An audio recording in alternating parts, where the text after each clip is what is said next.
Shout out madlang people!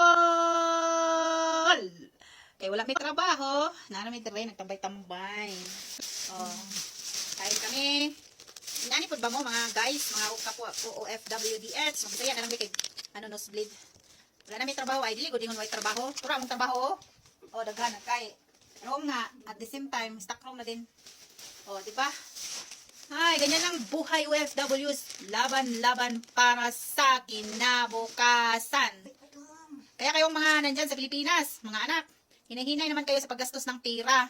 Kasi hindi madali yung buhay namin. Katatapos lang namin sa buong labas, sa garahe. Upo muna kami, may mga bisita doon. Tapos, nag-prepare.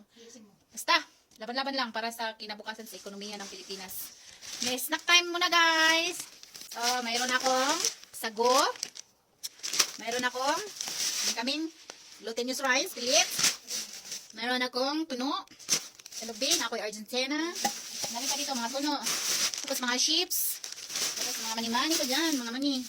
Yung isa, kay narinig namin yung yapak ni mama, ando, nagpilo-pilo na dayon dyan. O, diba? Ganyan yung style dyan. Ano lang, kanang uptik-uptik lang, diba? Oh, wala kasi pakiramdam mo. Thank you for watching, guys. Yun lang po yung ginawa naming content. Bye. God bless. Oy. Bye ka naman dyan. Oy. Bye.